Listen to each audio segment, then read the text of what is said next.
Donc, je suis Catherine Marchal, je suis professeure en histoire et civilisation britannique. Je suis membre du laboratoire Agora. Eh bien, écoutez, mon rôle en tant qu'enseignant-chercheur, c'est à la fois de faire de la recherche et de faire en sorte que cette recherche puisse être utilisée avec mes étudiants dans le cadre de leurs études.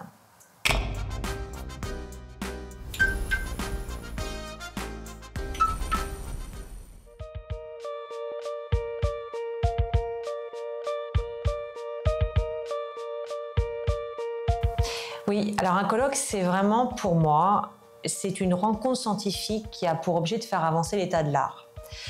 L'idée, c'est vraiment de voir où on en est sur tel sujet et de nous permettre en recherche de poser des briques sur d'autres briques pour en fait voir plus haut.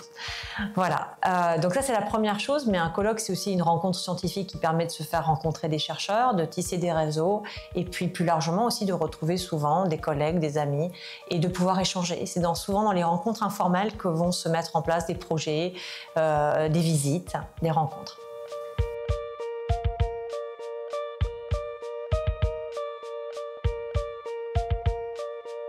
Alors, j'ai assisté au forum d'études politiques de l'IEP de Lisbonne, donc, qui s'appelle The Estuarial Political Forum, qui a lieu tous les ans.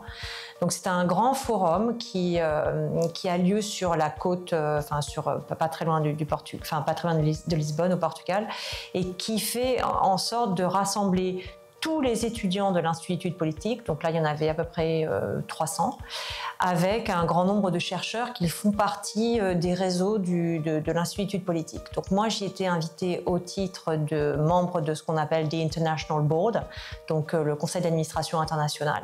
Donc depuis à peu près 17 ans, je vais à ce forum d'études politiques. Et généralement, j'interviens, alors souvent sur des questions qui sont reliées au libéralisme et à la démocratie, mais cette fois-ci, le forum avait pour objet le futur des démocraties en lien avec l'intelligence artificielle. Et donc, je devais animer une table ronde au départ, et puis finalement, je me suis retrouvée en tant que speaker. Alors, c'était pas exactement ce que j'avais prévu, puisque j'ai donné une intervention sur The Future of Democracy in the Age of Artificial Intelligence. Alors, pour ceux qui me connaissent, ça paraît peut-être un peu surprenant puisque les gens savent que je suis en principe victorianiste, spécialiste d'histoire des idées politiques et de l'héritage de ces idées sur le XXe et XXIe siècle. Mais j'ai une autre casquette qui a été que j'ai créé le master les idées politiques à l'ère numérique, donc Political Ideas in the Digital Age, que je ne dirige plus. Mais et dans le cadre de ce master, j'enseigne en particulier 2 cours qui sont très liés à ces questions. Et donc, j'ai fait une intervention sur le futur de démocratie avec l'intelligence artificielle. Alors, ça m'a demandé pas mal de travail puisque c'était pas mon sujet de recherche, mais c'était très intéressant d'avoir des échanges avec des chercheurs dont c'était la spécialité et qui vont me permettre d'enrichir mes cours pour cette année.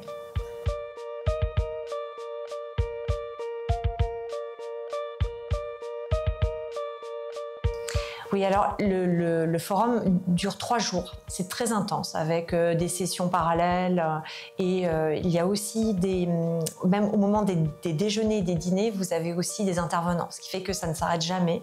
Donc c'est un forum assez lourd, on va dire, mais en même temps très enrichissant. Donc j'ai énormément appris, en particulier sur... alors j'ai été très touchée par la première intervention de José Manuel Barroso, l'ancien président de la Commission européenne, qui est intervenu sur, pour lui, ce qui est l'urgence de réguler l'intelligence artificielle.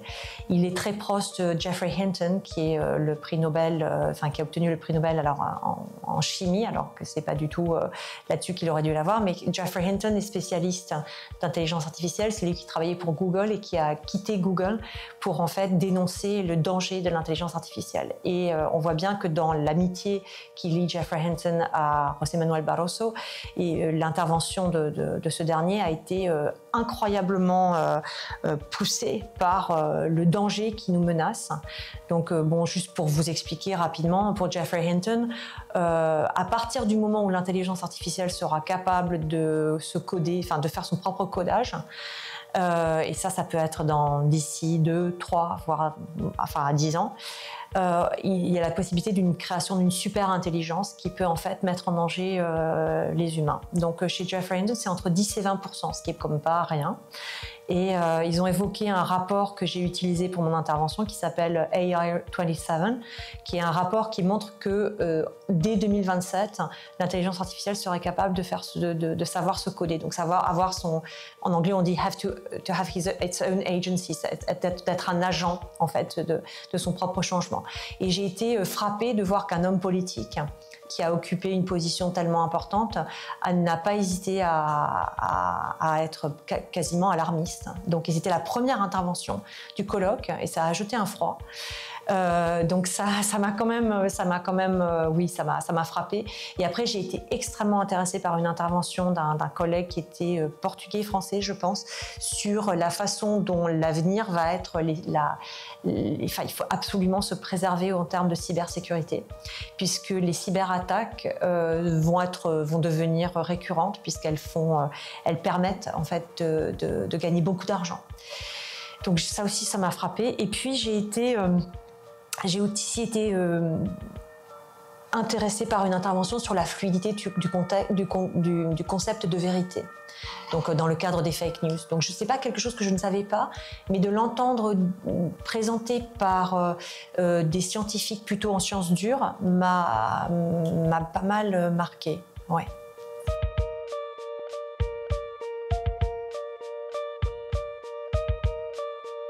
Alors, je suis intervenue donc juste après José Manuel Barroso, qui était aussi un peu angoissant. Et puis, mais ce qui allait de bien, c'était de démarrer. Et donc, finalement, une fois que ça c'était derrière moi, je pouvais profiter du colloque. Mais j'y étais aussi en tant que membre du Conseil d'administration international. Donc, il y a eu une grande réunion là-dessus. Puis il y a eu une autre réunion, puisque je suis membre extérieur du conseil d'évaluation de leur laboratoire de recherche. Donc il y a aussi une grande réunion là-dessus qui a permis en fait de voir comment on allait pouvoir peut-être les aider à avancer pour peut-être déposer un gros projet européen qui nous permettrait peut-être avec Agora d'en faire partie. Donc voilà, pour nous c'était aussi important. Et puis on m'a invité à participer à la réunion du comité transatlantique qui fait partie du Forum 2000, qui est en fait un comité d'universitaires qui travaille sur le fait de défendre la démocratie en Europe. Et c'est la première fois que j'étais invitée, et à la fin de la réunion, ils m'ont demandé de faire partie du comité. Donc j'en ressors avec, donc à la fois j'ai accepté parce que je trouve que ça bien sûr ça fait partie de mes problématiques. Donc je vais faire partie de ce comité qui s'appelle le Forum 2000 et qui a lieu tous les ans à Prague au mois d'octobre, où il y a à peu près 700 invités. Et qui revient sur les questions de libéralisme et démocratie en Europe et la façon de les défendre. Donc ça fait partie de mes problématiques de recherche. Puis j'ai rencontré plusieurs de mes collègues que je connais bien, de Oxford en particulier et de Londres, donc avec qui j'ai pu avoir des échanges intéressants. J'ai rencontré l'un de mes collègues de l'université de la Jagellonne avec qui je siège sur ce qu'on appelle leur institut d'études avancées. Et avec lui, j'ai pu évoquer la possibilité de l'inviter avec une de notre collègues du laboratoire ALT2D ici. Et donc, on a mis en place cette invitation pour décembre, qui aura lieu dans le cadre de nos activités de recherche et pour nos étudiants aussi. Et puis, j'ai profité du temps avec mes collègues de l'Institut d'études politiques de Lisbonne, puisque tous les collègues étaient présents. Et j'ai pas mal discuté avec pas mal de leurs étudiants que je connais un peu. Donc, ils étaient tous là. C'était très intense, très fatigant, mais un colloque qui à la fois qui était utile en termes d'échanges. Alors pas nécessairement sur mes thématiques de recherche, mais qui, par les gens rencontrés, les gens que je connais, a pu me permettre d'avancer dans mes thématiques de recherche à moi.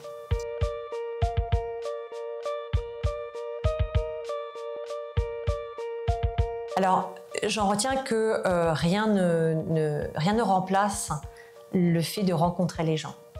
qu'on a beau se dire qu'on peut avoir des colloques par Zoom et qu'on tente tous de le faire parce qu'on est quand même conscient que de voyager en avion est problématique pour la planète. Donc on essaye de le faire. Mais parfois, il faut vraiment voir les gens pour que les projets avancent, pour que les idées puissent se développer. Et puis ce que j'en retiens toujours, c'est que souvent le colloque, ce qui se passe dans un colloque est presque plus important à l'extérieur, à savoir les dîners, les déjeuners, les moments de pause, que le colloque lui-même.